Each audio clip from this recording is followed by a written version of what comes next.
La question qui sera abordée aujourd'hui, c'est fallait-il faire la révolution? Donc il y aura des personnes qui seront pour et des personnes qui seront contre. Et donc, en témoin, il y aura Robespierre qui sera représenté par Élie.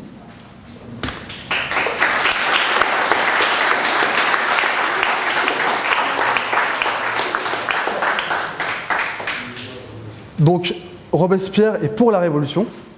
Olympe de Gouges, qui est représenté par Gaspard, pour la Révolution.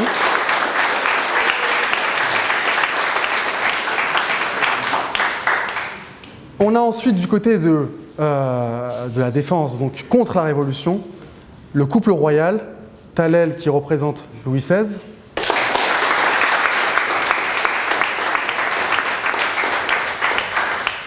et puis Sarah qui représente Marie-Antoinette.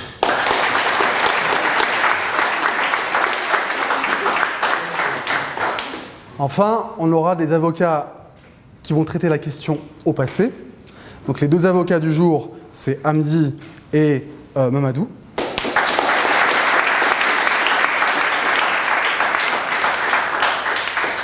Et deux avocats qui traiteront la question au présent, Mariam et Zahir.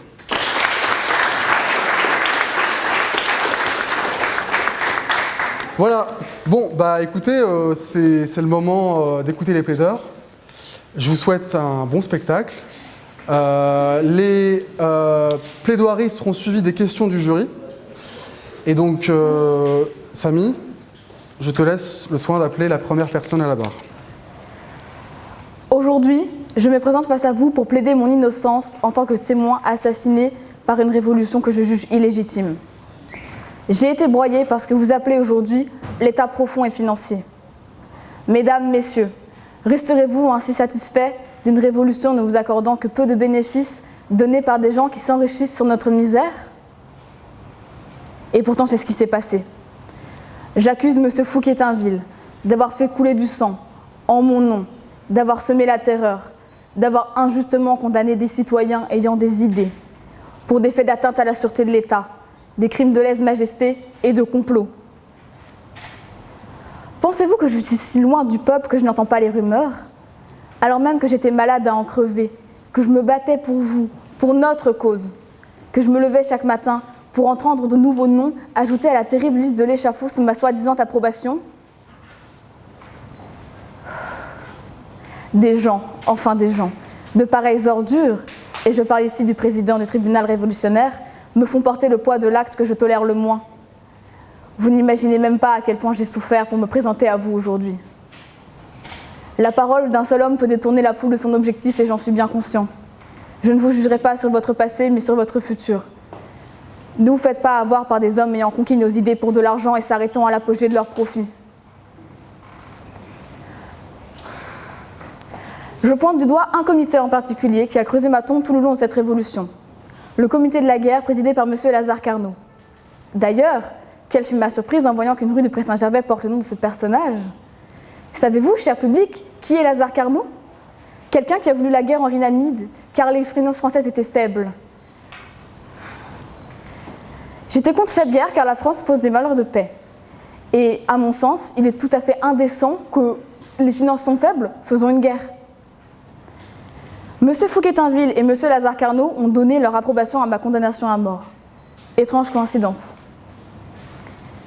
Je me dois de rétablir la vérité. Maintenant, je vais cesser de me défendre et vous dire pourquoi une révolution est nécessaire pour l'histoire de notre France. Le peuple meurt de faim. Le peuple n'est pas capable de s'habiller. Ces 90% de gens qu'on appelle le tiers-état n'est pas capable d'offrir l'éducation à ses enfants. Il est tout simplement indécent de voir Louis XVI et Marie-Antoinette se vautrer dans le luxe alors que le peuple investit la quasi-totalité de son salaire quotidien pour acheter une simple miche de pain. Je pense que beaucoup d'entre vous ne se situent pas bien le prix exorbitant qu'a eu une miche de pain dans l'histoire. Elle a été de 27 sous. Et le salaire quotidien du tiers-état, il était quant à lui de 28 sous. Pensez-vous qu'il est normal de mettre tout son salaire pour acheter une miche de pain ? Cette révolution est à mon sens nécessaire pour éradiquer la misère. Je ne dis pas amoindrir, adoucir, mais éradiquer la misère. Elle est aussi nécessaire pour plafonner les prix, et j'ai demandé pour cela à ce qu'on vote la loi du maximum.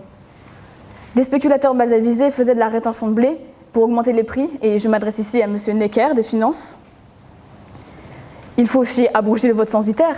Comment pouvons-nous tolérer, dans notre démocratie naissante, que le vote soit payant quand la miche de pain ne vous laisse qu'un seul sou par jour? Je vous le dis, c'est intolérable. Vous savez, j'ai rencontré Jean-Jacques Rousseau. J'avais à peine 30 ans et lui était au crépuscule de sa vie. J'ai été très fortement inspirée par son contrat social. J'aimerais donc parler d'un idéal qui me tient à cœur et que Rousseau m'a répété lors de notre rencontre. Il faut un être suprême qui guide notre démocratie. Je suis franc-maçon. Autant vous dire que je ne crois pas en un Dieu, mais en une forme de divinité, seule, qui nous guide vers la justice et vers l'accomplissement de soi. Car je l'ai dit et je le répète, on vous demande de juger, mais l'histoire l'a déjà fait depuis 300 ans. Les luttes se sont succédées. Le Front populaire, mai 68, les Gilets jaunes, MeToo. Tous ces gens qui, au-delà de lutter pour leur survie, ont compris que vivre, c'est accomplir sa destinée. Notre voix, ma voix, était nécessaire pour quereller ce monstre froid, ce monarque absolu, cet ignorant de la souffrance humaine. Car la querelle, même si elle est douloureuse, est ce par quoi on grandit et fait grandir le sort des hommes.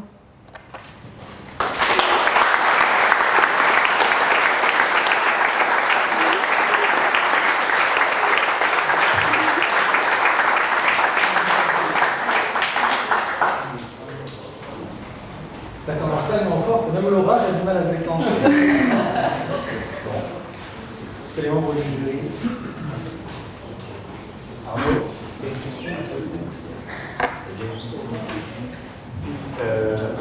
Quand même, la question que je me posais, c'est si vous n'êtes pas un petit peu pompier pyromane, parce que au fond, j'ai parfois un peu l'impression que vous déplorez les effets que vous chérissez des conventions. C'est une manière de penser comme une autre que je juge correcte. Votre indulgence me touche.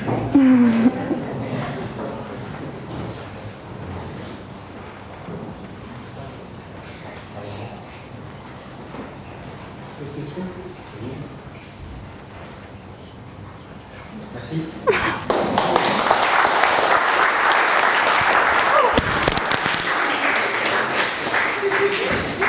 Très bien.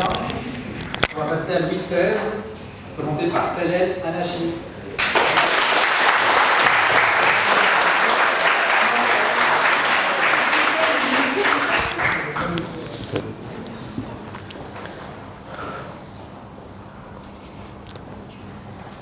Mesdames, Messieurs mes jurés, vous êtes mes sujets et par le droit divin, je vous accorde le pouvoir d'élu.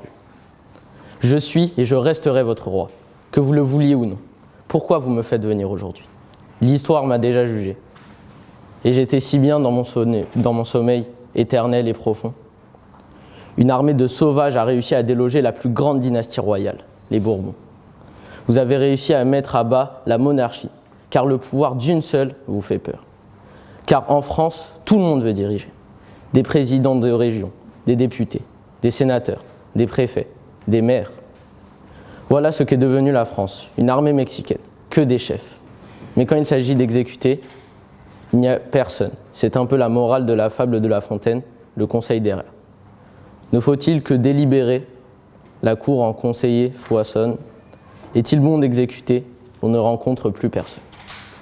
Moi, Louis XVI, descendant de la plus grande dynastie du monde, j'ai assumé mon rôle de roi, jusqu'au bout. Je n'ai pas esquivé l'échafaud, car un roi doit avoir le sens du sacrifice. Je suis résolument contre la révolution. Pourquoi? La révolution diffame, humilie et torture. Vous voyez ce qu'ils ont fait à ma famille, ma reine, ma femme, mon amour. Ils l'ont sauvagement décapité. Mon fils, mon descendant, vous l'avez laissé moisir en prison. Comment un pays comme la France peut s'adonner à de telles atrocités? Vous parlez d'égalité, de fraternité. J'ai, sous l'impulsion de mon ministre de l'économie, M. de Turgot, demandé à ce qu'on mette en place la subvention territoriale uniforme. C'est un impôt payé par tous, y compris la noblesse et le clergé. Cet impôt égalitaire ne verra pas le jour, car les puissances d'argent ont toujours le dernier mot. J'avoue mon impuissance sur ce sujet. Les puissants, ce sont les riches. Ils ont toujours le dernier mot. Je tiens à vous dire que je n'ai jamais été destiné au pouvoir. Je n'en voulais pas. Le duc de Bourgogne et le duc de Berry étaient propriétaires dans l'ordre de succession.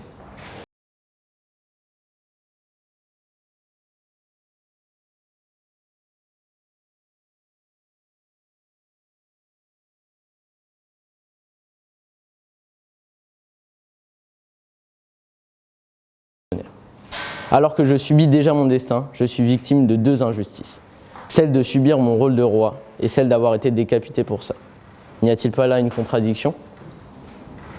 Ce n'est pas le peuple qui m'a assassiné, mais une poignée de personnes avides de pouvoir. Et je vous dis la vérité, ces gens-là, je les connais. Ils ont rôdé autour de mon pouvoir pour s'enrichir.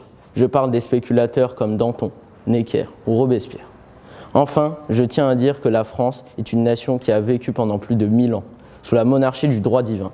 Un régime politique découle de Dieu. Le pouvoir est vertical. Vous me parlez de partis de gauche, de droite et même du centre. Mais on n'est jamais que sur l'horizon. Droite, gauche, centre, c'est l'horizon, mais là-haut. Qui regarde là-haut, mis à part pour la météo d'aujourd'hui ? Voilà, cher jury, ce qu'il en retourne de cet événement sanglant. Moi, je n'ai que suivre l'apprentissage de ma famille. Le destin est railleur. Moi qui voulais mourir, la pointe au cœur, j'aurais tout manqué, même ma mort. Mon cher peuple, je t'adresse ces dernières paroles pour l'éternité. Je pardonne de tout mon cœur à ceux qui se sont fait mes ennemis sans que je leur en ai dû donner un sujet. Et je prie Dieu de leur donner, de même qu'à ceux qui, pour un faux zèle ou par un zèle mal entendu, m'ont fait beaucoup de mal. Je recommande à Dieu ma femme et mes enfants, ma sœur, mes tantes, mes frères, et tous ceux qui me sont attachés par les liens du sang ou par quelque autre manière que ce puisse être.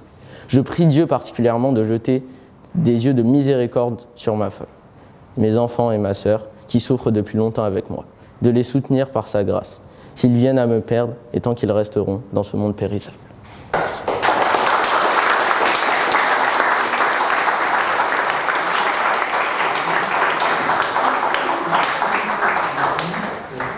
Est-ce que Sa Majesté accepte que je puisse éventuellement passer la parole ? Oui, oui.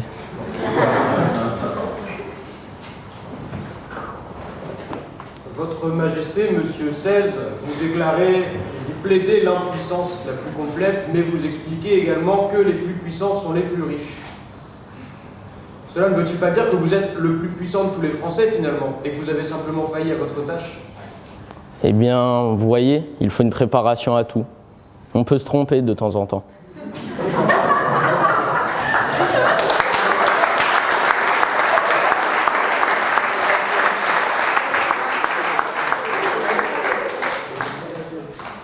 Est-ce que vous étiez vraiment préparé à être roi ? Non. Et après, un petit peu, vous étiez, vous le dites vous-même, pas préparé à être roi, et vous déplorez au fond une armée mexicaine de hauts fonctionnaires qui ne vous obéissent pas. Mais est-ce que vous n'êtes pas un peu responsable par votre manque d'autorité de leur désobéissance ? Comme je l'ai toujours dit, je n'ai pas été préparé à ça. Comment un citoyen lambda peut-il arriver à la tête d'un empire ? Je suis dans le même cas. À la base, je ne devais pas être là, mais je le suis. Peut-être une dernière question. Qu'est-ce que vous aimeriez faire à ceux qui ont laissé mourir votre fils, croupir votre fils en prison, et à ceux qui ont fait vos femmes ? Je ne parle pas avec des ignorants. C'est bon ? Ah. Ah.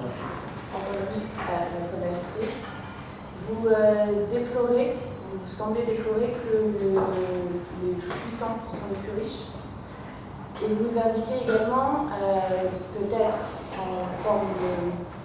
vous essayez de vous dédouaner en indiquant que vous avez établi un impôt égalitaire pour les plus riches, mais également pour le peuple. Vous souhaitez donner le pouvoir au peuple ou appauvrir votre peuple ? Le pouvoir, mais pour cela, ne faut-il pas que tout le monde paye sa part ?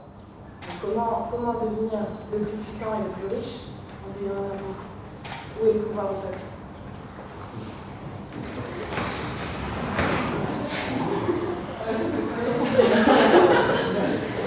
Pour devenir le plus puissant, il faut être autoritaire. Comme je l'ai dit, les plus riches sont les plus puissants.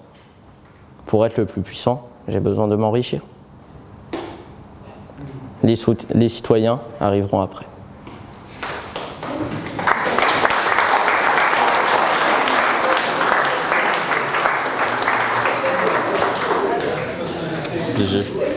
Bien vu.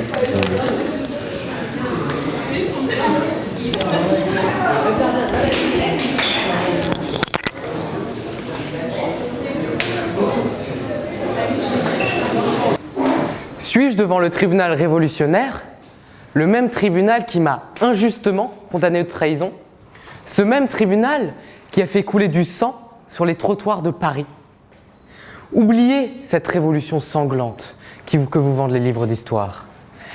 Car mesdames et messieurs, la révolution, l'idéal premier de la révolution, était bien plus noble que ces atrocités. Moi, Olympe de Gouges, morte à 45 ans pour la France, j'ai soutenu une révolution non sanglante et éclairée par la voie de la monarchie constitutionnelle. Nos amis les Anglais avaient parfaitement compris cela et ils ont compris cette chose essentielle. Lorsque le peuple n'est pas d'accord, le roi arbitre. J'entends le reproche que l'on peut me faire. Je défends le roi. Mais pas du tout. Une monarchie constitutionnelle, c'est un peuple qui dirige et un roi qui tend à arbitrer. Lorsque je suis arrivé, je me suis baladé dans la rue et j'ai demandé, et on m'a répondu, que la France, première puissance mondiale de mon époque, est maintenant 7e. Et que la 6e est l'Inde, qu'autrefois nous dominions. Et pire encore, la 5e sont les Anglais. Et lorsque j'ai demandé le régime politique de l'Angleterre, cette perfide Albion, j'apprends que c'est une monarchie constitutionnelle. Alors que la France, la glorieuse, la grande, la prestigieuse France, a sombré dès lors qu'elle a choisi la République. Je terminerai ce point par vous dire que la Révolution est allée trop loin en devenant un véritable chaos, une véritable folie. La Révolution est certes allée trop loin, mais elle avait des idéaux justes. Elle a permis de libérer des milliers d'esclaves en leur rendant leur liberté, et par leur liberté, leur dignité. Ils ont pu devenir des hommes à part entière et choisir leur destin. À travers les pièces de théâtre que j'ai rédigées, les discours que j'ai prononcés et les écrits que j'ai diffusés, je me suis battu pour mettre en lumière ce droit fondamental qu'est la liberté. Et cette liberté ne peut être universelle que si l'esclavage est aboli. Je suis fier d'apprendre qu'1 an après ma mort, la Révolution a accordé ce droit fondamental dans la Déclaration des droits de l'homme et du citoyen. Je vous lis l'article. L'esclavage sera entièrement aboli dans toutes les colonies et possessions françaises, 2 mois après la promulgation du présent décret dans chacune d'elles. À partir de la promulgation du présent décret dans les colonies, tout châtiment corporel, toute vente de personnes non libres seront interdites. Preuve en est que ce droit est universel, car 8 ans après, lorsque Napoléon fit rétablir l'esclavage, des révoltes brutales et sanglantes éclatèrent dans nos possessions et territoires étrangers et divisaient et affaiblissent ce que nous sommes, citoyens de France. Posant le principe d'égalité pour tous les individus comme un fondement de la société, la Révolution a permis quelques avancées pour la condition des femmes. Mais il est malheureusement certain qu'elle n'est pas allée assez loin. Avec la déclaration de 1789, les femmes sont libres de leurs opinions, de leurs choix et bénéficient de l'abolition de l'ordre, de la hiérarchie et de l'esclavage. La Constituante favorise l'émancipation civile des femmes en décrétant l'égalité des droits aux successions et en abolissant le privilège de masculinité. Et il leur a été reconnu le droit de divorcer. Ces avancées sont certes importantes, mais hélas, il aurait fallu aller beaucoup plus loin. Je me suis encore une fois engagé au prix de ma vie, et cette fois pour l'émancipation de la femme et pour sa reconnaissance au sein de la société. Dans la Déclaration des droits de la femme et de la citoyenne que j'ai rédigée de ma main, c'est au nom des mères, des sœurs, représentante de la nation, que je m'exprime, afin de représenter toutes les femmes françaises et de les exhorter à reconnaître leurs droits. Car si la femme a le droit de monter à l'échafaud, elle doit également avoir celui de monter à la tribune. Mon combat n'aura pas été vain. Et c'est même grâce à l'effervescence des débats permis par la Révolution que j'ai pu diffuser des idées féministes qui ont ensuite été traduites en droit et en actes. La République et l'Empire ont tous deux ralenti cette progression pour les droits des femmes, alors que c'est sous des monarchies constitutionnelles que ces droits ont connu des avancées fulgurantes. Nous pouvons par exemple citer la Nouvelle-Zélande en 1893 et l'Angleterre en 1918. Deux pays organisés en monarchie constitutionnelle, dirigés par un peuple, écoutés par un roi. Mais je vous le dirai, bien sûr qu'il fallait faire la Révolution française. La Révolution a permis d'abolir l'esclavage et d'engager des avancées pour les droits des femmes. Mais bien plus encore, la Révolution a permis, par la ferveur des débats qu'elle a provoqués, de libérer la parole et les idées et de susciter un élan d'espoir pour tous les citoyennes et citoyens. Et comme nous le savons tous au fond de nous-mêmes, vivre sans espoir, c'est cesser de vivre. La Révolution française a ainsi été une rupture nécessaire pour construire un avenir empreint d'égalité, de fraternité et de liberté.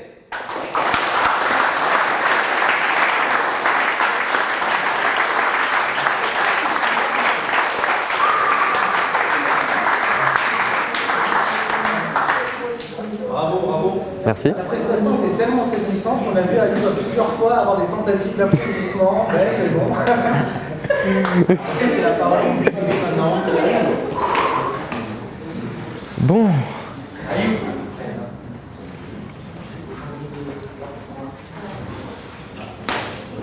Madame de Gouges, merci tout d'abord pour votre témoignage et votre défense poignante. Je me permets de revenir sur l'un des mots de la partie adverse qui a déclaré que les fonctionnaires étaient une sorte d'armée mexicaine. Quel est votre point de vue sur les Mexicains?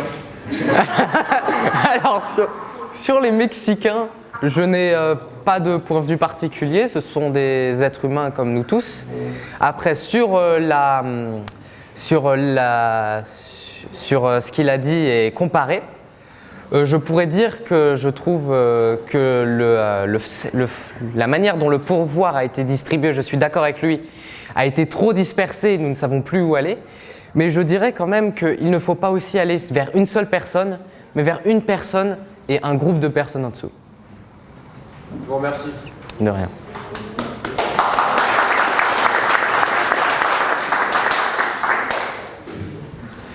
Merci pour cette intervention. De rien. Une question et une constatation d'abord. La condition des femmes a certes évolué depuis la fin du XVIIIe siècle, mais elle n'est pas encore tout à fait parvenue à son point. Pensez-vous qu'il faille une nouvelle révolution s'agissant des femmes? Alors, je ne pense pas. Enfin, ça dépend quel type de révolution vous entendez. Si nous devons refaire une révolution comme en 1789, je vous dirais que non. Car cette révolution a tué beaucoup de personnes et c'est le premier argument qu'on dit contre, mais c'est vraiment l'une des choses. Alors qu'il y a eu des avancées faites de nos jours qui ont été faites de manière pacifique et qui ont bien plus avancé les droits de la femme que la révolution. Mais la révolution a quand même été un début à tout.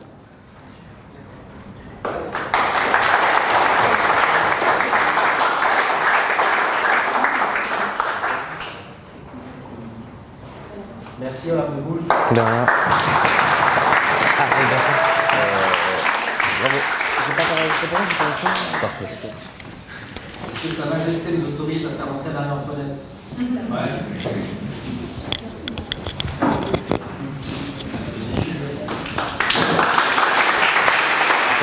Tu parles bien fort. Non? Tu parles bien fort. Ouais. Et Je stresse. parce que sinon, pour que je commence. Ok.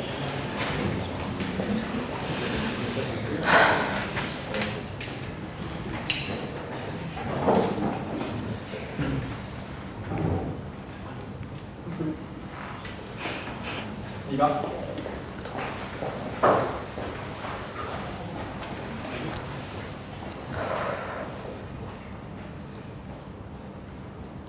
Voici, en face de vous, une femme qui s'est fait tuer sans pitié et dans la plus grande injustice.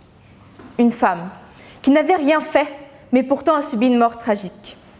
Mesdames et messieurs, que penseriez-vous, citoyens, aujourd'hui, si on condamnait à mort une femme pour le simple fait d'être la conjointe d'un roi? Que penserez-vous, honorable jury? Je dis honorable, mais pourquoi devrais-je vous flatter? Vous qui siégez aujourd'hui pour juger la Révolution française, qui fut de toute évidence l'un des moments les plus cinglants de notre histoire. Que penserez-vous, enfin, mesdames, si les héros d'une révolution vous avaient contraint à l'humiliation suprême, se faire arracher son enfant et m'accuser d'inceste? À tort! Cette révolution n'a rien de glorieuse, elle n'a rien de respectable. Nous n'avions tué personne. Une poignée d'agitateurs populaires ont réussi à nous faire passer pour des méprisants, pour des monstres froids qui n'ont de plaisir que de se vautrer dans le luxe. Ce tableau est mensonger. La réalité n'est pas aussi machienne que ça. Il n'y a pas d'un côté les gentils et de l'autre les méchants. Et c'est ce que nous apprend notre foi. La compréhension, la sanction et au bout, le pardon. Ce pardon s'est transformé en lynchage, en humiliation sur une mère de famille. La révolution profite à un petit nombre, en réalité. Un petit nombre de spéculateurs qui n'ont d'intérêt que le profit. Comment ces révolutionnaires peuvent prétendre avoir un moral alors qu'ils ont commis des actes atroces envers des femmes et des hommes, d'une reine qui n'avait rien demandé et qui s'est faite tuer, et qui était mère de famille, désolée. Vous voulez sans pitié détruire cette terre, détruire cet empire afin de gagner. Est-ce donc sur les morts que vous voulez régner? Parle-t-on bien de ces gens-là? Où est donc cette légitimité? Où est leur légitimité à faire la révolution? Où est-elle? Il ne faut pas oublier l'après-révolution. N'est-il donc pas un empire après cette courte période révolutionnaire? Est-ce là la raison de toute cette violence, passer de la monarchie à l'empire? On peut dire que cette révolution n'était qu'inutile. Que penseraient donc les citoyens de leurs héros tant idéalisés? Où étaient ces valeurs d'humanité lors de mon incarcération et procès qui n'étaient autres qu'expéditifs? Parlons-en de mon incarcération. Elle n'a été que brutale. Je m'étais faite arracher, brutalement, de ma fille et belle-sœur en pleine nuit, pour par la suite être transférée à la prison de la conciergerie telle une criminelle. Vos héros n'ont-ils donc pas de pitié pour l'ancienne reine de France ou veuve du roi, pour aller jusqu'à l'enfermer dans une telle cellule?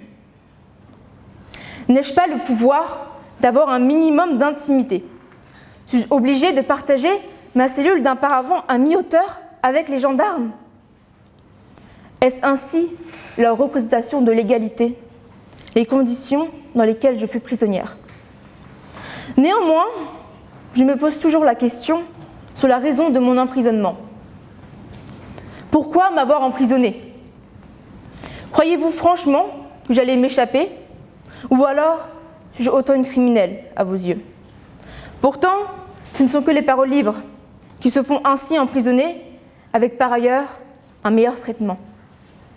Mais comme si cela n'était pas suffisant, il a fallu que mon procès soit expéditif et, pour être tout à fait franche, joué d'avance. Mes chefs d'accusation étaient les suivants: avoir épuisé le trésor national, avoir entretenu des intelligences et des correspondances avec l'ennemi, et enfin, avoir tramé des conspirations contre la sûreté intérieure et extérieure de l'État. Chacune d'elles sans aucune réelle charge ni preuve, allant jusqu'à subir des attaques personnelles sans fondement. Est-ce donc là ma liberté, celle de mourir sans raison apparente? Et puis, comme s'il ne suffisait pas, j'ai eu le droit à l'humiliation suprême, voir mon fils saoulé, témoigner à mon encontre en m'accusant d'inceste. Est-ce donc ça, leur justice? Saouler un jeune homme avec pour seul but de témoigner contre sa mère et lui faire comprendre de dire telle ou telle chose. Ici, en évidence, m'accuser d'inceste. Avait-il si peu d'accusations à mon encontre pour aller jusqu'ici? C'est mon fils, ma chair et mon sang, et vous l'avez torturé. Ce fut ainsi que je fus évidemment condamné à mort pour haute trahison. Ainsi, de leurs flatteurs, les rois sont les victimes. Néanmoins, laissez-moi vous dire que je suis fière. Fière de quoi, allez-vous me dire? Fière d'avoir tenu tête à ces attaques irrévolutionnaires. Je me suis défendue, tel que Jeanne d'Arc l'ait fait lors de son procès. Je me suis défendue sans l'aide de personne, car je suis Marie-Antoinette de Habsbourg-Lorraine, ancienne reine de France. Vous me reprochez d'avoir été trop dans le luxe. Le prestige est un instrument diplomatique. Moi, je n'avais que le prestige pour m'imposer. Me reprochez-vous de vouloir m'imposer en tant que reine, tout en respectant les pouvoirs de mon mari? Les pouvoirs appartiennent à mon mari. Il est celui qui gouverne. Je ne suis que sa conjointe, rien de plus. Un titre doit être entretenu. C'est ce que j'ai fait à travers le luxe. Enfin, tout ce chaos ne serait pas arrivé si les révolutionnaires avaient préservé leur foi. Le cœur de l'homme sans foi est comme un ciel orageux où ne brille aucun rayon de soleil. La foi et la compréhension, la sanction et au bout le pardon, chose qui ne m'avait pas été accordée. Mais voyez-vous, je me suis un peu renseignée en sortant de la tombe.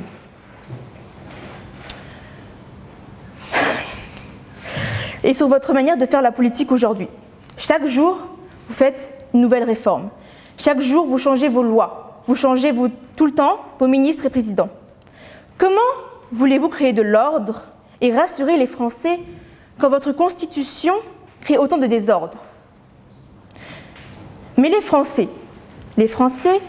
eux, ils ont besoin qu'on les rassure, qu'on ne les brusque pas. Au fond, les Français, ils ont besoin d'un père et d'une mère, et donc d'un roi et d'une reine. La foi catholique me fait considérer chaque citoyen comme étant l'un de mes enfants. Vous pouvez dire ce que vous voulez, que j'ai trop dans le luxe et eux trop dans la pauvreté, mais comme je vous l'ai dit, le luxe est un instrument diplomatique. Le peuple aime les rois qui savent l'épargner, il estime encore plus ceux qui savent régner. C'est ce que nous avons fait. À l'inverse de ces révolutionnaires qui tuent sans merci et distinction et dont le pouvoir n'est rien. Leur règne ne s'égale en rien à celui de la monarchie qui, depuis des siècles, dure et maintient la paix. La parole vaut l'homme, mais l'homme révolutionnaire ne vaut rien. Et la parole d'une mère alors?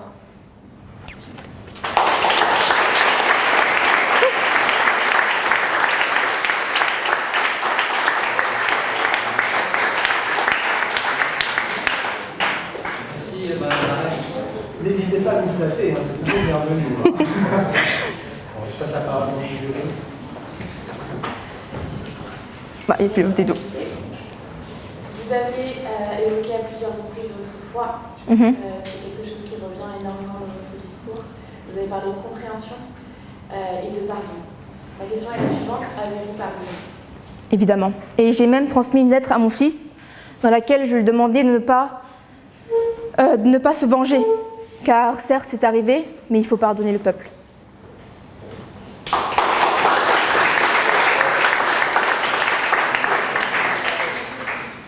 Alors, vous avez parlé du roi et de la reine comme du père et de la mère du peuple. Est-ce que vos parents sont actuellement votre roi et votre reine? Tout dépend de ce qu'on veut dire, mais oui, évidemment. Ce sont un peu les personnes qui m'ont conçu. Sans eux, je ne serais pas ici. Je ne pourrais pas j'aurais pas pu. J'aurais pas pu créer ce qu'on est aujourd'hui, car aujourd'hui je fascine. Et sans eux, je ne serais pas là. Voilà.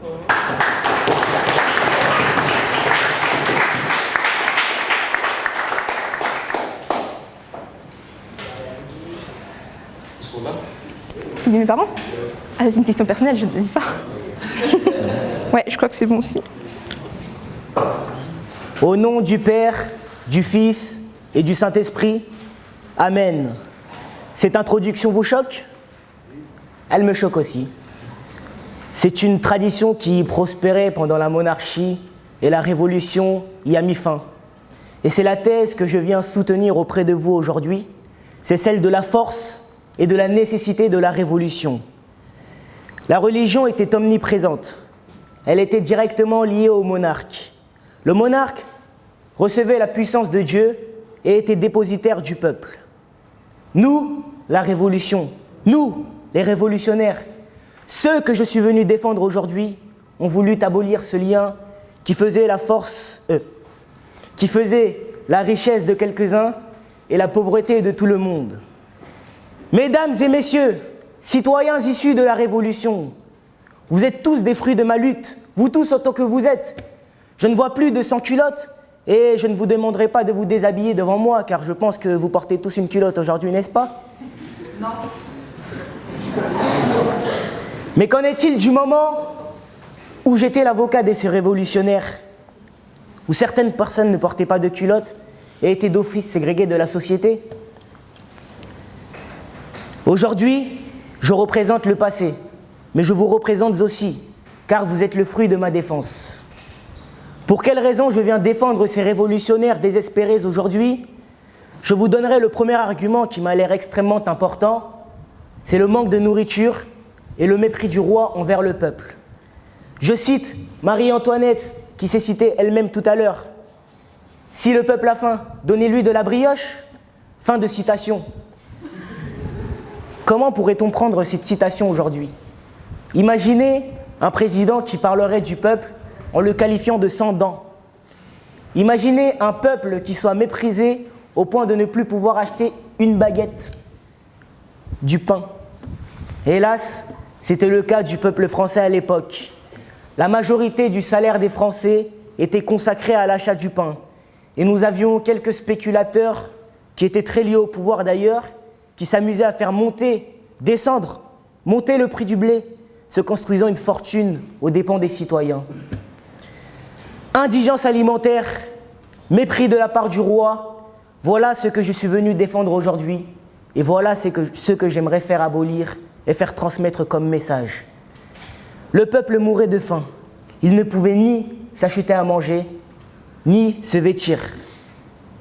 90%, oui, le tiers-état constituait environ 90% de la population, le reste étant le clergé, puis la noblesse.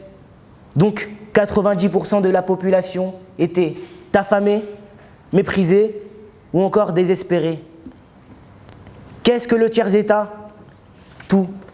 Qu'a-t-il été jusqu'à présent dans l'ordre public ? Rien. Que demande-t-il à être ? Quelque chose. Cette citation est bien triste mais réelle.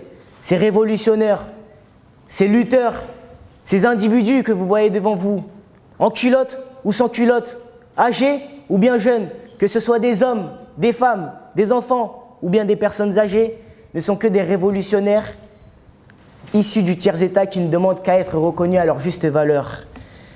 J'en viens à arriver sur mon deuxième argument. La monarchie est contradictoire dans le sens où elle se dit dépositaire du peuple. Elle qualifie le peuple de souverain et le monarque est en quelque sorte le porte-parole du peuple. Et entre le peuple et le roi, en regardant un peu plus haut, il y a Dieu. Il y a donc Dieu qui transmet la force au roi, qui la capte pour venir représenter le peuple. Hélas, voilà l'image qu'on nous vendait du roi.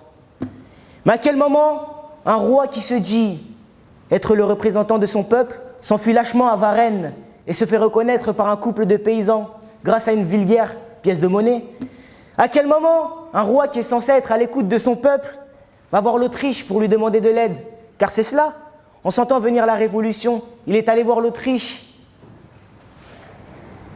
pour demander de l'aide via sa femme Marie-Antoinette. À quel moment un roi qui est censé être le représentant de son peuple le laisse mourir, le laisse dans l'indignité totale ? À quel moment un roi laisse prospérer un vote censitaire ? Le sens qui était un impôt était nécessaire pour être votant. Le noble devait payer pour pouvoir voter. Seulement 1%, oui, 1% des citoyens votaient. Vous me parlez de démocratie, vous me parlez de monarchie constitutionnelle. Hélas, je n'ai rien vu de tout cela de mon vivant. Je ne sais même pas si nous pouvons qualifier ce genre de personne de roi. Et enfin, mon troisième argument, je ne suis pas contre Dieu. Robespierre, que je défends ici présent, a parlé d'un être suprême. Robespierre voulait d'un être suprême, la Constitution. Je n'étais pas personnellement pour le liberté, égalité, fraternité, car en réalité, ça ne veut rien dire. La liberté ne peut pas engendrer l'égalité. L'égalité doit être avant la liberté, donc je ne suis pas d'accord avec la devise. Par contre, j'ai souhaité de tout mon cœur que le fondement de la République soit un être suprême. Mais qu'est-ce qu'un être suprême? Le bon, la bienveillance, la charité, la justice? Tous ces principes doivent guider les lois. Saint Thomas d'Aquin. Qu'importe nos ancêtres passés, seuls comptent les ancêtres que nous serons, les ancêtres qui se sont battus, qui ont lutté pour apporter la paix. Seul compte la vie dans laquelle mes petits-enfants, vos petits-enfants, nos petits-enfants grandiront. J'espère qu'ils ne connaîtront jamais l'injustice. Cette même injustice pour laquelle je me suis battu aux côtés des révolutionnaires. Dans la vie, on ne choisit pas ce que l'on est, mais nous sommes responsables de notre destin. Donc faisons la révolution et gagnons-la pour pouvoir devenir des hommes libres. Je finirai bien sur une note douce. La France a mal, la France souffre, notre France souffre. Qu'a-t-elle? Quelle est sa maladie? Je la connais. Elle se nomme Louis XVI. Il nous faut un remède, mais quel genre de remède? Je ne vois pas personnellement la révolution comme un remède, je la vois plus comme une recherche avancée, une recherche qui nous permettra de savoir, de connaître le pourquoi du comment, connaître comment a-t-on pu en arriver là, comment a-t-on pu réussir à faire souffrir notre France, cette France que nous aimons tant, cette France dans laquelle nous avons grandi. Vive la France, vive le peuple et surtout, vive la Révolution.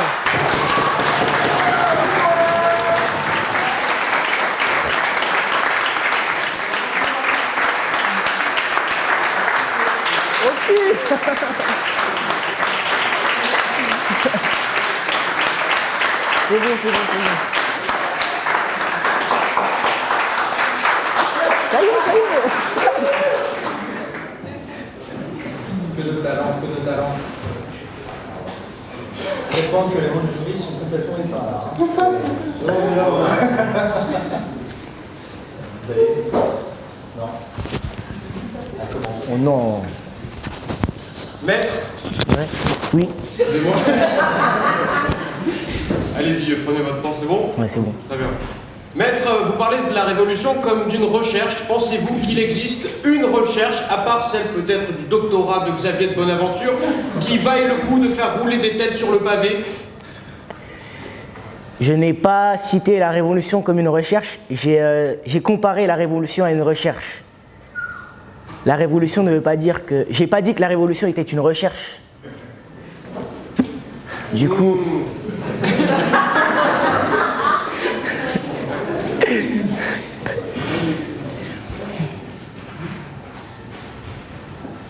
Personne d'autre a de questions? Allez-y, monsieur Arnaud, allez-y. Maître, est-ce que vous portez la culotte? Vous voulez voir?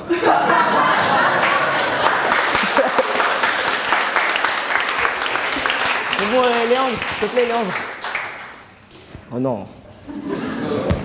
C'est carré, Léandre, vas-y, viens, Léandre. Merci beaucoup. De rien. On va l'applaudir.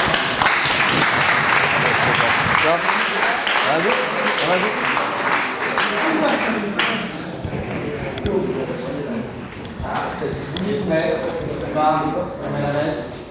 On accueille Yannick Dramé.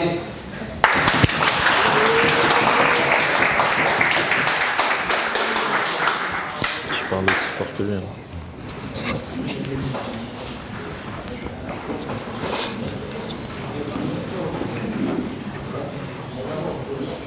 S'il vous plaît, un peu de silence. Merci. Mesdames et messieurs les membres du jury, chers contradicteurs, j'ai défendu le roi, j'ai défendu la monarchie. Et voilà qu'on me rappelle aujourd'hui pour attaquer ce que j'appelle une erreur historique, la révolution. Vous êtes nés, vous tous, avec un régime qui s'appelle la République. Et alors quoi, vous vous en contentez? Pourquoi ne questionnez-vous pas ce régime fruit de la révolution? Pourquoi est-ce que la révolution aujourd'hui semble être un événement normal? Pourquoi tant de tabous sur la monarchie? Tout d'abord, j'aimerais vous dire que toutes les révolutions se sont faites dans la violence, dans le sang, dans la sauvagerie. On a quand même coupé des têtes. Prenez l'exemple anglais. Cromwell a assassiné le roi, qui lui-même a été décapité. Aux États-Unis, la révolution est passée par le sang, par une guerre très sanglante. En France, des dizaines de milliers de têtes ont été coupées. Alors vous allez me dire, oui, il faut de la violence pour réparer les injustices, pour améliorer le quotidien, mais est-ce qu'une vie humaine sacrifiée vaut plus qu'un être qui ne mange pas à sa faim? Je vous pose cette question philosophique, cher jury, car aujourd'hui, je n'en ai pas la réponse. On ne peut pas justifier un gain de droit par du sang. De fait, cette révolution n'est pas légitime. Mon roi, ici présent, n'a jamais tué personne. Sa Majesté Louis XVI n'était peut-être pas exemplaire dans son écoute, dans sa générosité, mais il ne pouvait tolérer un bain de sang. Il ne pouvait concevoir que l'on tue son peuple. Cette révolution a apporté de la méfiance entre les citoyens. Elle incitait à la dénonciation. Car lorsqu'un régime utilise la peur, eh bien les hommes ne se comportent plus comme de simples citoyens. Non, ils se dénoncent, ils se cachent et ils deviennent ce qu'ils combattaient auparavant, des tyrans. Deuxièmement, le peuple a besoin d'une figure stable dans le temps, comme deux parents qui élèvent leurs enfants. Le peuple a besoin de se reconnaître et d'évoluer à travers ces personnes. Imaginez, cher jury, que vous changiez de parents tous les 5 ans. Votre père, c'est un quinquennat. Et puis après 5 ans, vous en avez un nouveau. Est-ce que cela favoriserait votre épanouissement? Eh bien, le monarque est vu avant tout comme une figure paternelle. Je crois qu'il est nécessaire de le rappeler. Le roi n'est pas un simple gouvernant. Il est la présence dont a besoin chaque Français, ce fil tendu, ce pilier éternel qui se transmet de génération en génération. Voyez ce que la Révolution a apporté. Danton, décapité. Robespierre, décapité. Mon roi, décapité. Voilà la stabilité qu'a apporté la Révolution. La dynastie a duré des siècles. Nous n'avions pas autant de peur et de violence sous son règne. Ensuite, la chose essentielle que la Révolution a mise de côté, eh bien, c'est la religion. Dites-moi, cher public, cher jury, combien de temps passez-vous à regarder le ciel? Nous passons notre temps à regarder l'horizon, mais le ciel occupe la majorité de notre champ visuel. Regarder en haut, c'est une manière de quitter notre horizon, qui change à chaque seconde. Là, par exemple, je vous regarde, cher jury. Je regarde aussi mon pupitre, ma feuille, mes notes. Mais dans quelques temps, qu'est-ce qu'il restera de tout ça? Rien. Tout sera déplacé, tout disparaîtra. La religion, c'était cette stabilité tant recherchée. Cette stabilité qui apaisera nos cœurs, qui stoppera les guerres et les révoltes et qui créera l'épanouissement de la société, que vous soyez bourgeois ou non. La religion n'enseigne pas seulement la vertu, elle est un élément fondamental de dignité humaine. Elle est plus qu'un mode de vie, elle en est l'essence même. Dieu peut être et doit être le soulagement que l'on cherche dans cette société tant matérialiste. Car l'âme a besoin d'un équilibre entre l'éphémère et l'éternel. Enfin, pour terminer, mesdames et messieurs du jury, notre nouveau monde manque de quelque chose. Nous avons bâti notre société sur une liberté totale. Et Dieu dans tout ça. Le roi était l'expression de Dieu. Par lui, le peuple s'élève et s'exauce. Il se grandit. Il montre sa force sans crainte de l'ennemi, sans avoir peur de mourir, car si nous devons nous battre, ce sera pour le roi, et donc pour nous-mêmes. Car au-delà de faire des carrières, l'homme possède une destinée. Et j'ai foi en notre destinée.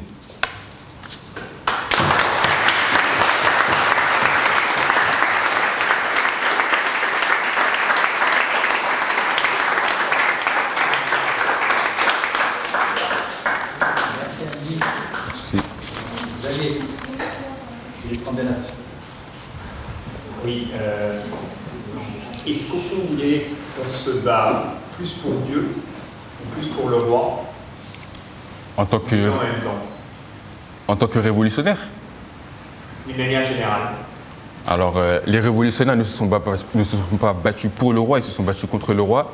Et je pense avant tout qu'on ne se bat pas pour Dieu, mais qu'on se bat grâce à Dieu.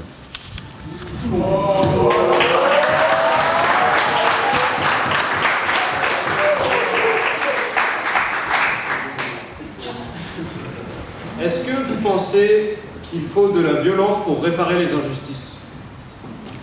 Alors non, je ne pense pas qu'il faut de la violence pour réparer les injustices. Étant moi-même croyant, la base de la plupart des religions, si ce n'est toutes les religions, c'est bien la paix. Et je crois que la révolution et la paix ne vont pas dans la même phrase.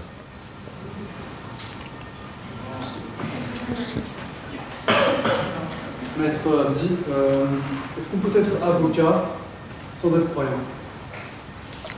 Si ça vous plaît, si ça vous plaît, je pense qu'on peut faire tous les métiers que l'on veut, qu'on soit un homme ou une femme, qu'on soit avocat ou menuisier, qu'on soit croyant ou non. Pas de souci.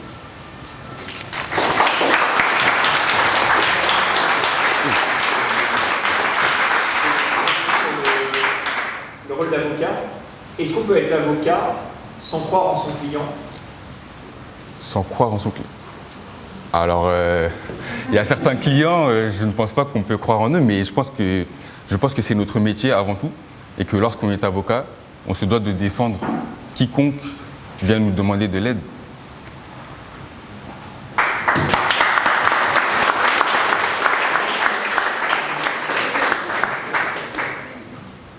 Pour rester dans les questions, cher maître. Je pense que si vous voulez devenir avocat, il faudra aller voir d'autres personnes.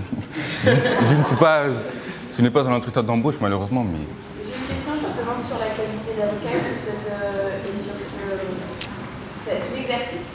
Vous avez parlé de votre roi, du fait qu'il était nécessaire de se battre pour le roi. En tant qu'avocat, vous le représentez, vous êtes également dans une certaine forme de bataille.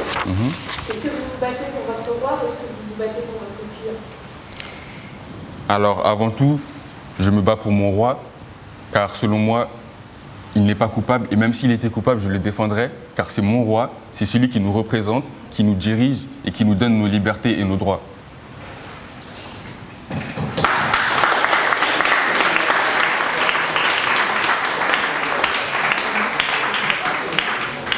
Merci Abdi. Pas de souci.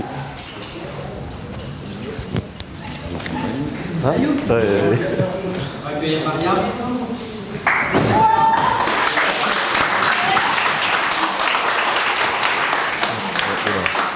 Tu me fais quoi là? Je te mets où du coup? Bah je sais pas. Essaie de trouver un pli, mais Arrête. sur ta façon gauche. T'as pas osé le faire, c'est ça? Hein? T'as pas osé le faire, c'est ça? C'est socialiste. Attends, non, c'est vers la droite là-dessus. Ouais, c'est pas.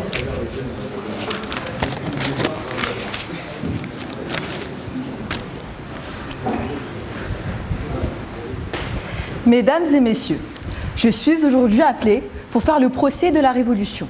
Et moi, j'accuse cette Révolution d'avoir mené nos pays occidentaux vers des dérives qui peuvent avoir des conséquences fatales.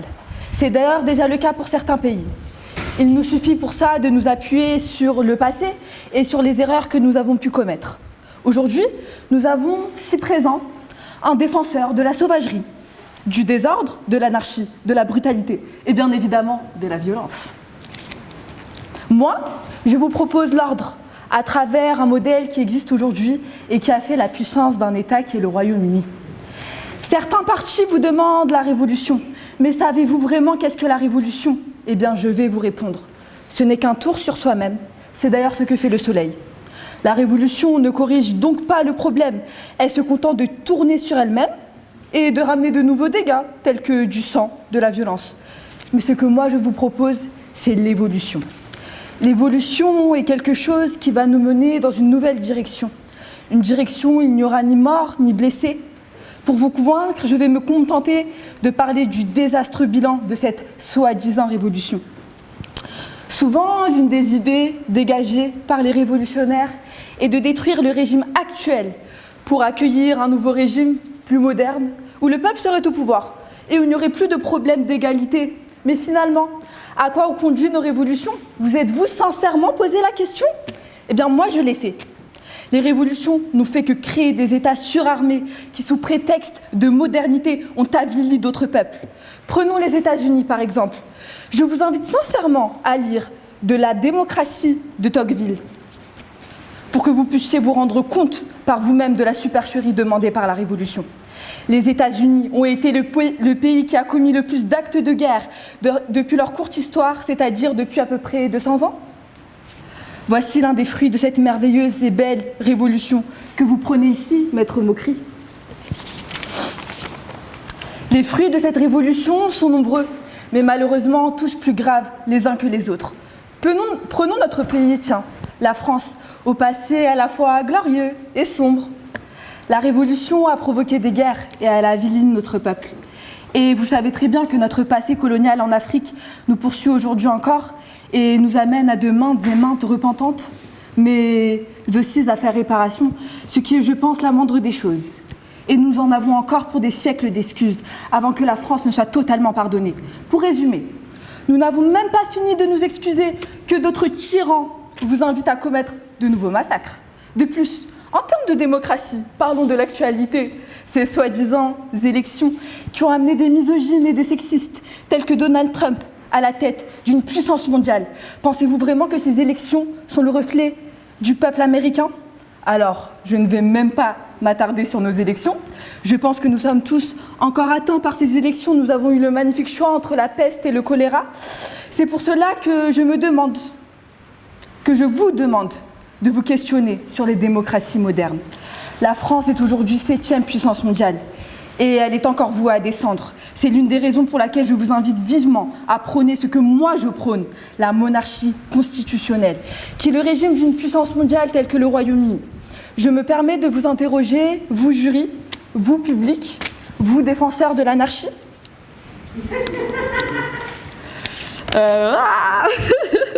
Vous défenseurs de l'anarchie.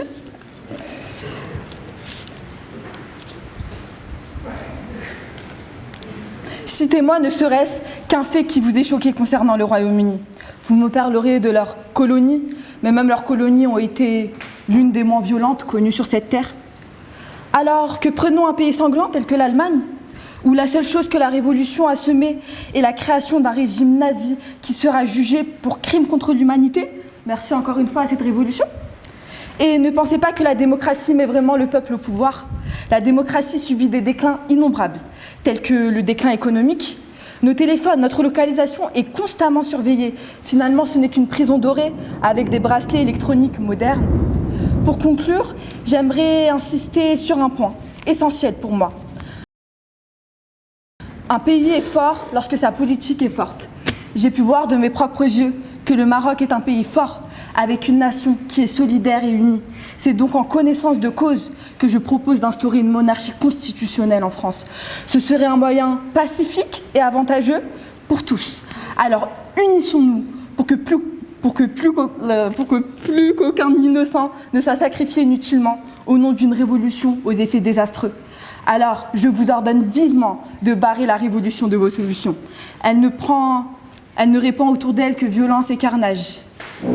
Alors, tous ensemble, disons stop à cette irrégularité politique et accueillons à notre tour la monarchie constitutionnelle, un régime qui sera aussi admirable que durable.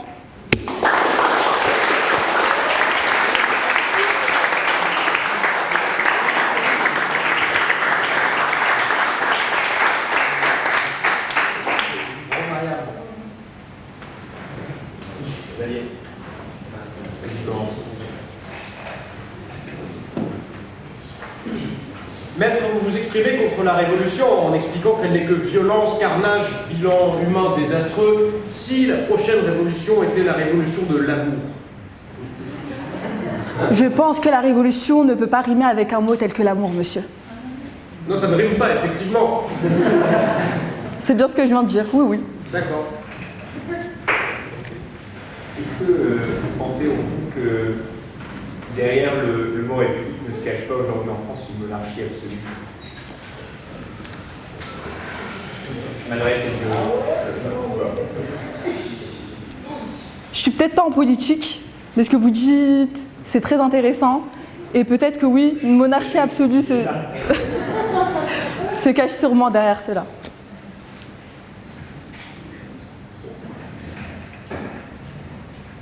Alors à mon tour, cher maître, vous avez évoqué la monarchie constitutionnelle et comme certains de vos confrères également parlé du Royaume-Uni, en nous demandant un fait qui nous avait potentiellement marqué au Royaume-Uni. Je vais vous en donner un. Lors des révoltes dans les années 80, on avait un Premier ministre qui était une femme, ça pourrait plaire à Olympe, mais un Premier ministre qui était une femme, Margaret Thatcher, qui a laissé cette révolution, d'ailleurs, cette tentative de révolution des mineurs, qui s'est traduite par un bain de sang économique.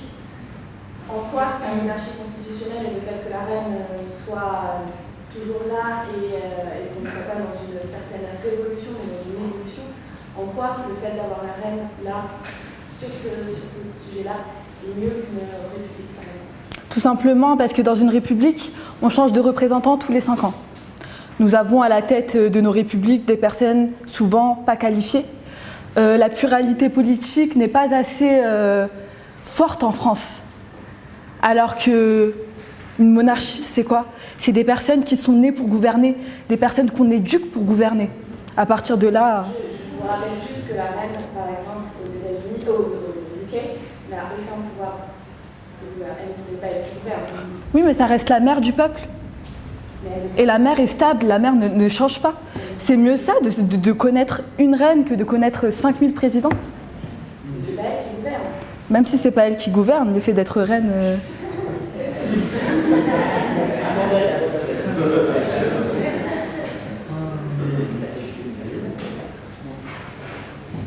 Merci Maria.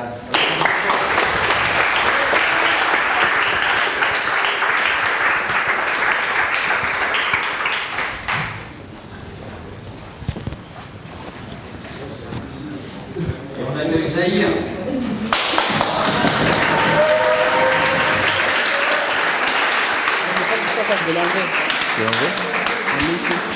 Vas-y, j'indique un peu déjà ce que tu vas faire là en faisant ça. J'indique déjà ce que tu vas faire. Non, mais c'est calme. Non. Ouais.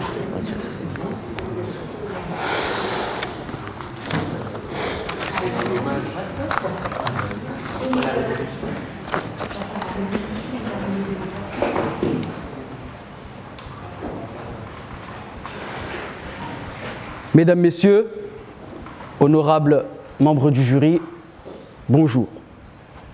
Vous devez sûrement vous demander, mais que fait ce type vêtu de la sorte? Alors que ses concurrents sont venus délivrer un discours sérieux, cette personne, que dis-je, ce clown, est là, devant nous. Je vous réponds alors de la plus simple des manières. Ma tenue est un symbole. Ce chapeau représente la paysannerie.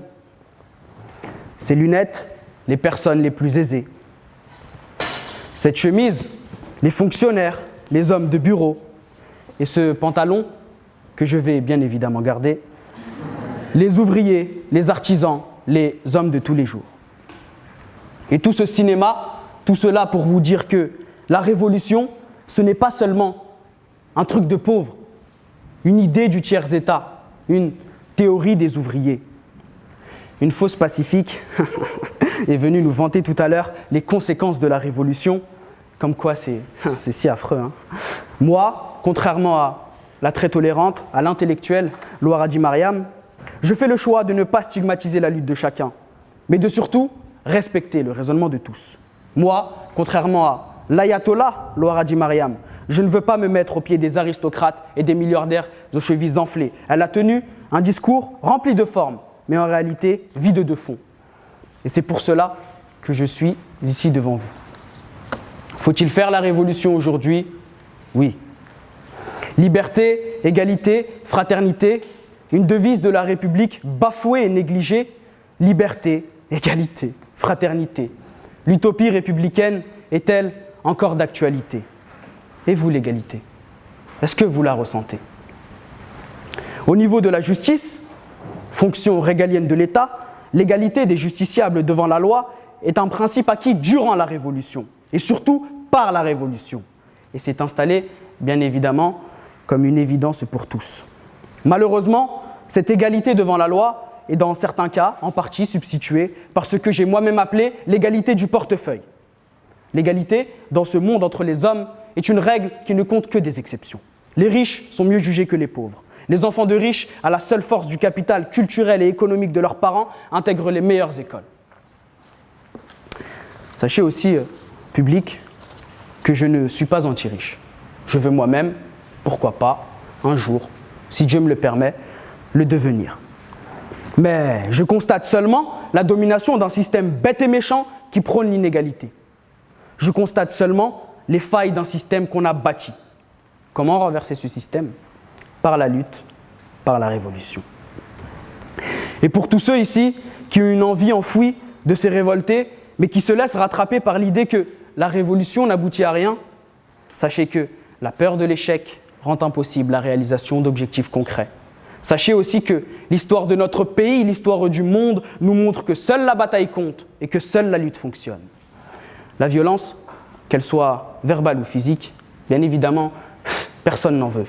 Mais malheureusement, le système est ainsi fait. Les grands de ce pays, les grands de ce monde ne comprennent que lorsque leurs intérêts sont menacés, que lorsque leurs intérêts sont remis en cause. Moi, je ne veux convaincre personne. Personne. Personne. La réalité est sous vos yeux. Vous là-bas, monsieur Baron, fervent et fidèle socialiste, je sais que vous me comprenez. Et vous, madame, pour le bien de vos enfants. Et vous, monsieur là-bas qui filmez, pour le bien de votre retraite, comprenez-moi.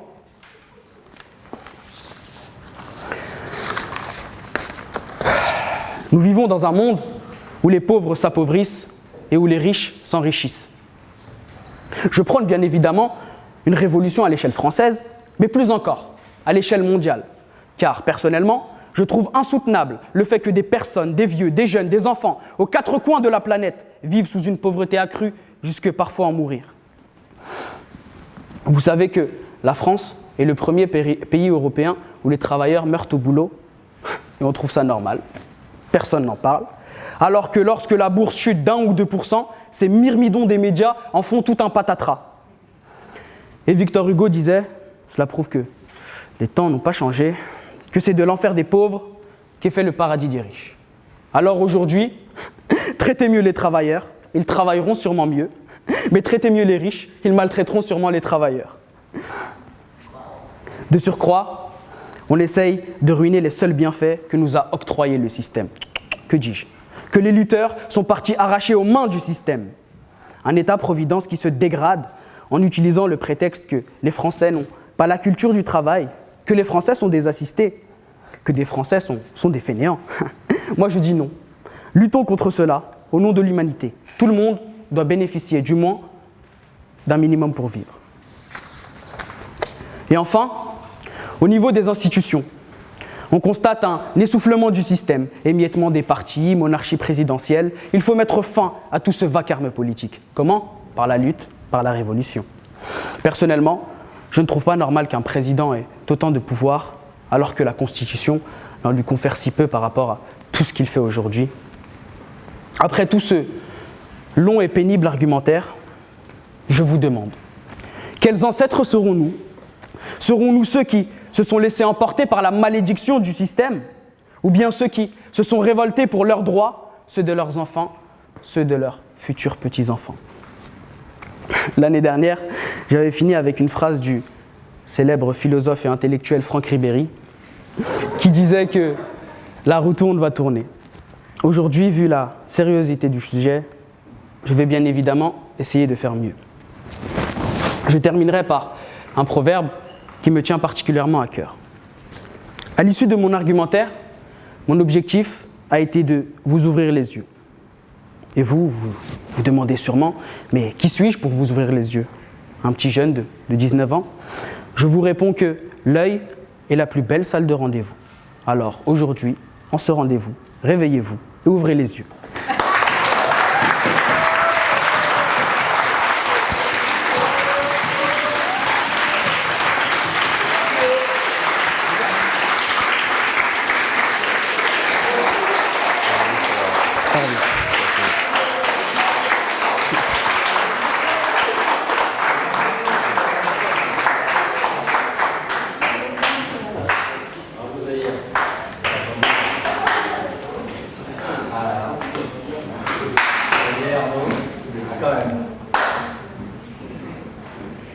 si le chapeau représente la paysannerie et vos lunettes, la richesse, que représente votre t-shirt?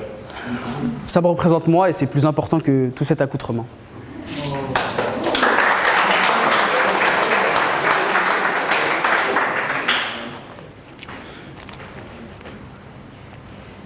Pardon.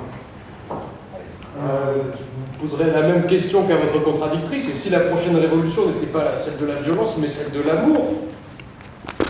L'amour, vu l'état de notre pays, de notre France, nous avons besoin, mais nous avons besoin déjà de régler des problèmes bien plus importants. Selon moi. Mais bien sûr, c'est important de faire l'amour.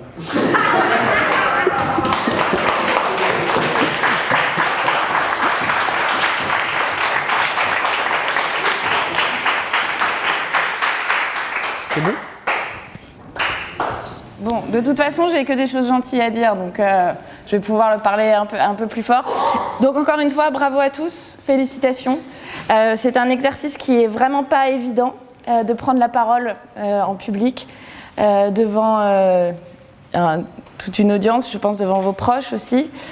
Donc encore une fois, bravo. Maintenant, alors un petit retour sur chacun. On va commencer par Élie. Bravo, puisque bon, je peux les tutoyer, hein. Là, maintenant, c'est bon. Bon. Donc, c'est toi qui commençais, c'est vraiment pas évident.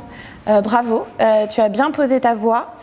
Attention, en revanche, un petit conseil, attention à bien regarder ton public, à qui tu parles, et de te détacher un petit peu de tes notes, et de bien articuler. Voilà, mais c'était très clair, ta pensée était construite, bravo. Voilà, je vais rester là. Ensuite, Talel, c'est ça? Oui, t'inquiète pas. Bon, alors je remarque qu'effectivement pour un roi, bon, tu avais la prestance qui allait avec. Attention, alors là, bon, effectivement, il y a peut-être un petit problème de micro, mais on ne t'entendait pas beaucoup. Donc attention à, pareil, bien poser ta voix, bien articuler. Si je peux me permettre peut-être une petite remarque, alors je sais que tu étais le roi Louis XVI, pardon, mais attention à ne pas paraître parfois peut-être un petit peu arrogant. Alors, mais vraiment, c'était des petites pointes, mais attention à ça. Ensuite, sur le fond, tu as parlé du fait pour un roi d'assumer son rôle. Je pense que pour un roi qui a fui à Varennes, le fait d'assumer, c'était peut-être pas forcément le meilleur terme. Mais bravo à toi aussi.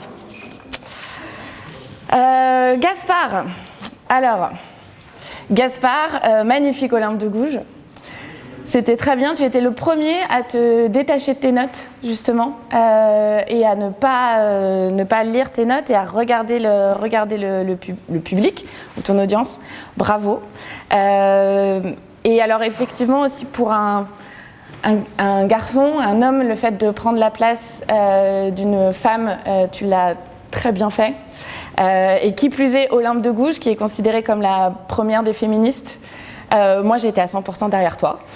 J'étais d'accord avec tout ce que tu as dit. Alors, pareil, si on revient peut-être sur le fond, on a parlé du fait de la liberté des femmes et que les femmes sont libres de leur choix et qu'elles, grâce à la Révolution, elles se seraient libérées de la puissance masculine. Je pense que ce n'est pas encore tout à fait le cas. Mais bravo. De toute façon, je vais dire bravo à tout le monde, hein, donc il n'y aura pas de jaloux. Rapidement, Sarah, Marie-Antoinette. Très belle incarnation de Marie-Antoinette également. Alors, attention, là, pareil, ta voix était posée, tu t'es détaché de tes notes, c'est très bien. Attention à peut-être structurer ta pensée un petit peu plus ou structurer ton discours. Parce que ta pensée, je pense, était suffisamment claire et suffisamment structurée. Mais attention à structurer ton discours et à ne pas répéter plusieurs fois les mêmes idées. Les mêmes termes, je comprends, notamment le fait, on a beaucoup parlé de foi et beaucoup parlé de parents. Et le fait que Marie-Antoinette était une mère de famille, mais c'était également une reine. Et sa première famille, c'était la France. Donc encore une fois, je rejoins ce que j'ai dit à Louis XVI. Pour une mère de famille, bon, la fuite à Varennes, pas forcément la meilleure des options. Bravo, un bravo spécial sur ta réponse, notamment la question que j'ai posée. Tu as très très bien rebondi et répondu. Donc c'était parfait. Mamadou. Ah, Mamadou. Alors, what a show. C'était très bien avec les supporters dans la salle. Vraiment, bah écoute, pas grand chose à dire. Bravo pour la qualité aussi de ton intervention. Je t'ai quasiment pas vu lire tes notes. Donc très bien, c'était très clair, très structuré. Donc, toutes mes félicitations. Alors, donc voilà pour les témoins. Maintenant, on va passer du côté des avocats. Pardon, oui, en plus, je l'ai noté. Bravo. Bon, on va rester du coup du côté des avocats. Hamdi, c'est ça, c'est comme. Alors, effectivement, très bien aussi.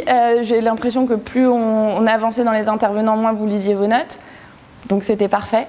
Attention à peut-être bien articuler. Et pareil, structurer un petit peu plus tes réponses. Mais sinon, rien à dire, c'était très bien. Les avocats présents, Mariam, bravo aussi.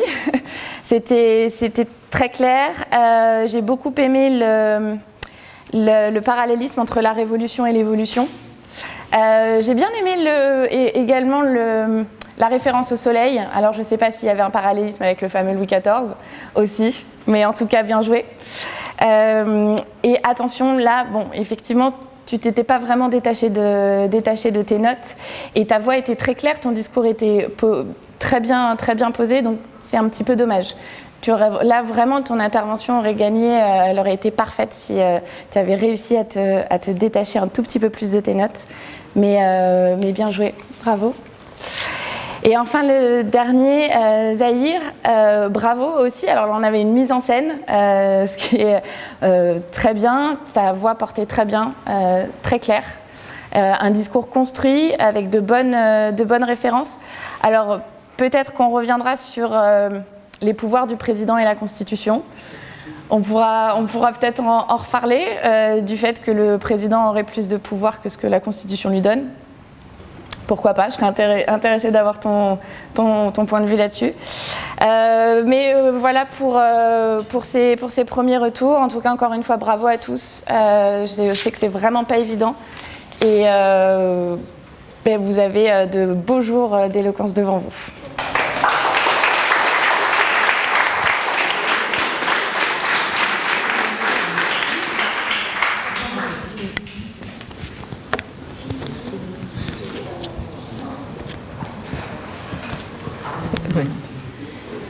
Oui, c'est bon.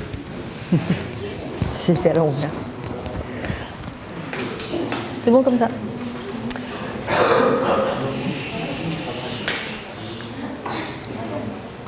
Alors moi, je vais vous parler de la bienveillance. Non pas celle que nous avons pour vous, parce qu'elle vous est entièrement acquise, mais de ce petit mot que je vous ai dit plusieurs fois quand on s'est rencontrés un soir et que vous faisiez des improvisations. Avant que chacun parle, je vous demandais bienveillance pour tout le monde et puis de s'écouter. Cette bienveillance, moi je la sens entre vous. Vous vous êtes écoutés les uns les autres. C'est une grande force pour arriver à parler chacun de vous. Vous vous êtes écoutés, ça c'est très important. C'est aussi ce qui fait votre force, c'est pas seulement d'avoir travaillé vos textes, d'oser venir ici, mais en tout cas ce que je veux vous dire, c'est que vous êtes une belle équipe Et ça, vous le devez à vous-même. Et bravo d'oser venir nous braver et nous parler. Voilà.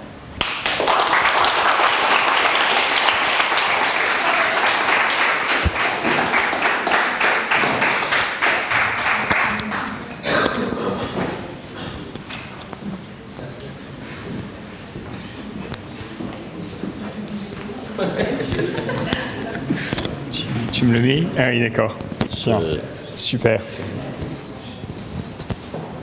Merci beaucoup.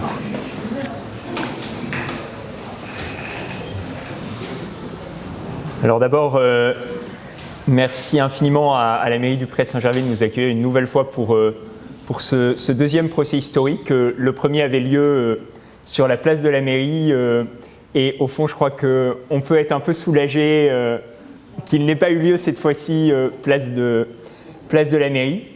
Un immense merci aussi tout particulier à Ayoub Bougria et à Léandre, parce que au fond, je reprendrai les mots d'Ayoub, on naît avec les pulsations du cœur de sa mère, et je crois que les orateurs aussi naissent avec les pulsations du cœur de leur mère et de leur père. Alors je ne saurais pas dire qui d'Ayoub ou de Léandre est le père ou la mère de ces orateurs, mais ce que je sais dire avec certitude, c'est que s'ils n'avaient pas été formés, si vous ne leur aviez pas donné de si beaux textes, de si belles qualités oratoires, cette soirée n'aurait pas été aussi réussie.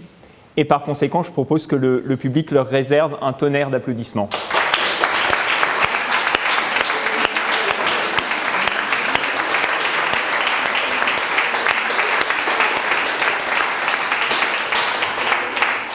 Ayoub a souligné ma disponibilité en tant qu'ami, et d'ailleurs ce passage de sa présentation m'a touché. Mais moi j'ai toujours été impressionné par la disponibilité qu'avait Ayoub vis-à-vis des jeunes du Pré Saint-Gervais. Je me suis toujours demandé si ça ne relevait pas quasiment d'une forme de vocation. Et vraiment, je tenais à lui rendre cet hommage tout particulier pour le temps qu'il vous a consacré et pour l'énergie qu'il déploie pour vous. C'est vraiment un réel plaisir. Ça fait 1 an que j'attends de revenir ici. Le reste du temps, je suis à la bibliothèque en train de me dire comment est-ce que je vais pouvoir embêter les jeunes candidats qui viennent s'offrir le corps et âme à nous, finalement, sans réelle conscience du danger auquel ils s'exposent. D'ailleurs, on m'a demandé d'être extrêmement synthétique. On m'a donné en tout et pour tout 3 minutes pour vous défoncer. J'ai donc décidé que j'allais commencer très très vite. Toutes les choses gentilles ayant été dites par mes co-jurés, je ne dirai que des choses méchantes. Dans un ordre chronologique, parce que j'aime quand les choses sont bien ordonnées. Est-ce que ça va pour tout le monde? Oui. Merci. Alors, Robespierre, Élie, le procès commençait extrêmement mal. Et ce n'est pas à cause de toi, c'est parce que tu étais à la fois sur la tribune, mais aussi sur l'échafaud, matérialisé par cette espèce de caisse à patates. On se dit, ça commence bien, il y a un vrai budget à la mairie du Pré Saint-Gervais.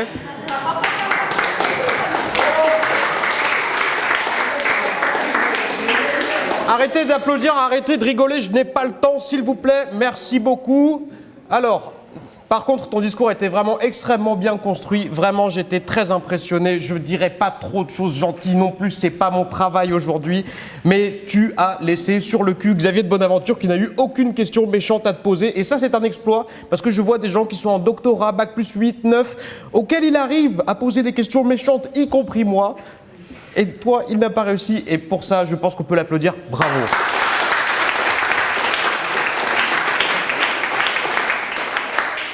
Louis XVI, Talel, ça commence très bien aussi. Finalement, il arrive, il dit « Je suis votre roi, vous me devez le respect, l'obéissance la plus totale ».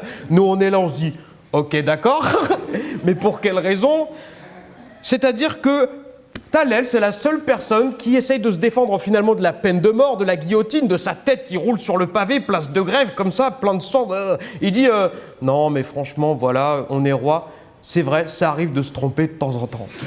Et là, on dit, il m'a convaincu, il m'a touché en mon fort intérieur, vraiment, bravo.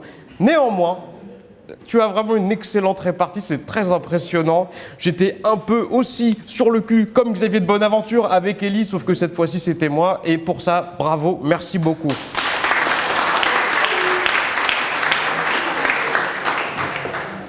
Sans la mairie du Pré Saint-Gervais, je pense que je n'aurais jamais vu de ma vie Olympe de Gouges avec une moustache. Et pour ça, je dis merci au Pré Saint-Gervais. Et je dis merci surtout à Gaspard qui a eu l'un des discours les plus construits ce soir et qui, je pense, s'est servi de cette plateforme qui était ce concours pour réussir aussi à transmettre des idées. Et c'est aussi ça l'éloquence et c'est ça qui est très important. On reviendra là-dessus tout à l'heure. Voilà, mais là j'ai pas le temps non plus. Mais il y a une vraie réflexion.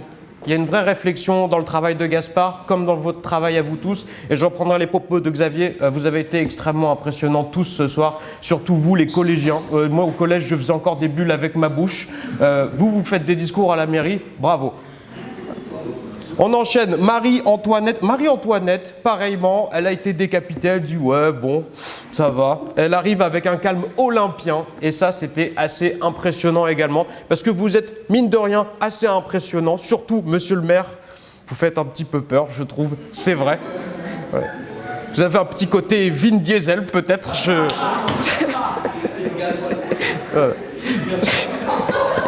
Je vous prie de m'excuser, je dépasse mes prérogatives. D'ailleurs, je me demande pourquoi j'ai été réinvité cette année.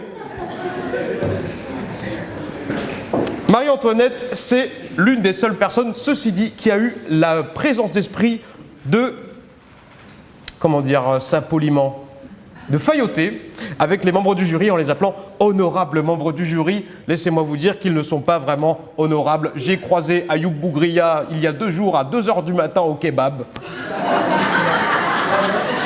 Et j'étais avec Madame Pérez-Brio, il m'a dit « amène-la ». J'ai dit « très bien ». Et voilà. Vous connaissez un peu les coulisses. Ceci dit, Sarah, tu as eu pareillement une véritable réflexion et un argumentaire intéressant dans la mesure où c'est vrai qu'on ignore assez souvent le calvaire qui a été vécu par Marie-Antoinette. Et tu as vraiment réussi à te mettre dans le personnage. Et ça a été vraiment poignant, j'ai trouvé. Et j'étais pas au courant de tout ce qui était arrivé à Madame Antoinette. Et pour ça, je te remercie. Aussi, non, juste un truc, pareillement, la défense est un peu légère quand tu dis « j'ai épuisé les caisses du trésor public ». C'est vrai, mais c'était pour le prestige diplomatique. Ok. Alors, Mamadou Koulibaly, c'est bien ça ?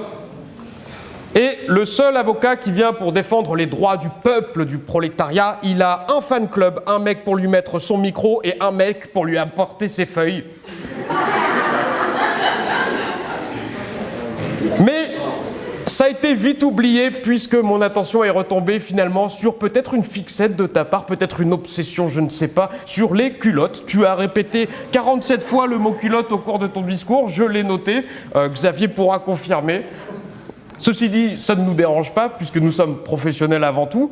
Et j'ai trouvé ton discours également intéressant. Tu défends de vraies idées, des idées politiques et je te vois bien, pourquoi pas, un jour à un meeting également de Arlette Laguillier auquel tu pourras accompagner Zahir. Non, mais tu pourras choisir. Pas forcément Arlette Laguillier. Mais bravo, bravo Mamadou, puisque effectivement tu as un côté vraiment... tu as du charisme naturel, je trouve. Et pour ça, et c'était un plaisir de t'écouter, vraiment. Merci.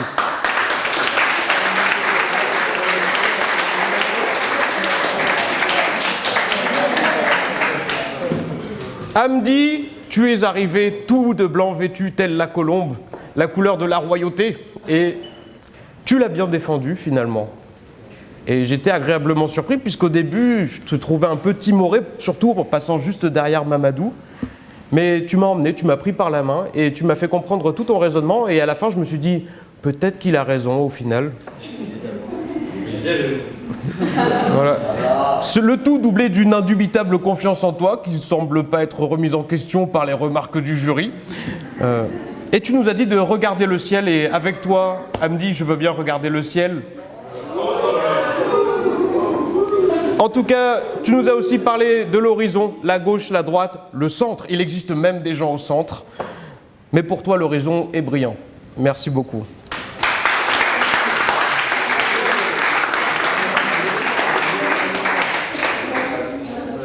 Mariam Louaradi.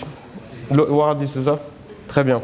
Mariam, c'est la seule personne qui arrive en insultant le public, finalement, en les traitant d'anarchistes. Après, je ne sais pas si c'est une insulte au Pré Saint-Gervais ou pas, étant une ville de gauche. je l'ignore, mais en tout cas, c'était assez surprenant. Mais c'est un plaisir de te retrouver, surtout par rapport à l'année dernière, de la même manière que Zahir également. C'est un plaisir, vous avez évolué tous les deux. On peut, je pense, féliciter aussi Mariam qui a fait la décision d'accomplir ce qu'on pourrait assimiler à une peine de prison, de rentrer en licence de droit. Pour ça, bravo.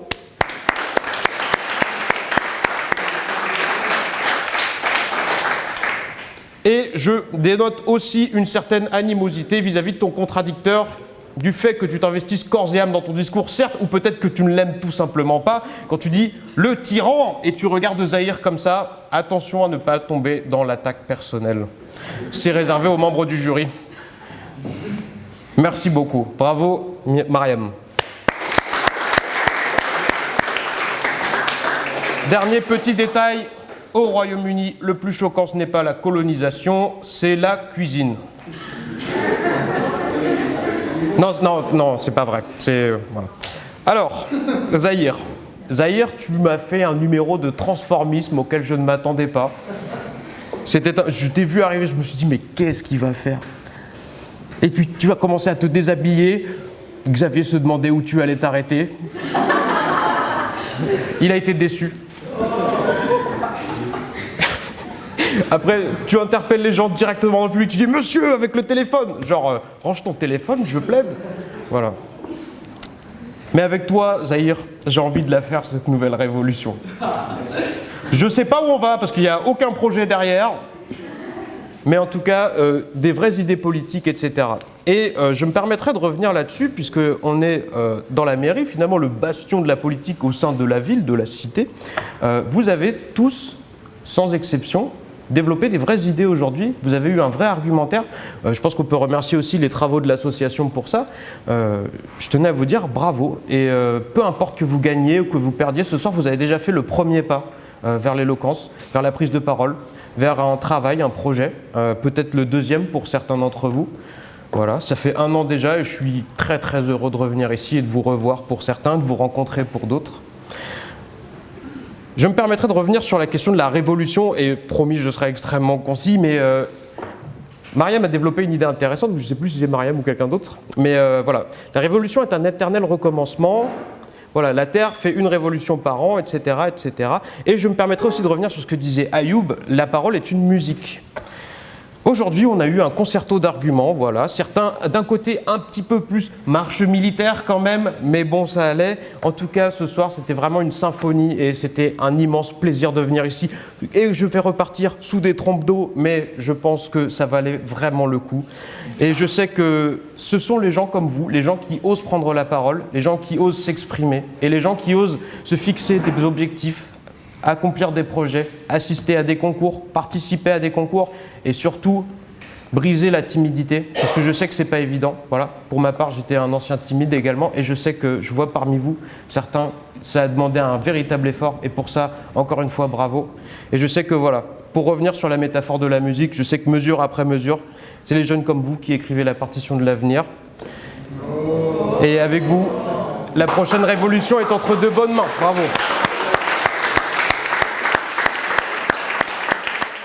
Moi, quand même, pour vous remercier naturellement de votre présence aujourd'hui, mais surtout remercier les jeunes qui vous ont accompagnés cet après-midi et remercier leur talent. Donc pour ça, je voudrais que dans quelques secondes, nous applaudissons Elie, Taled, Gaspard, Sarah Aboub, Hamdi, Mamadou, Mariam et Zahir.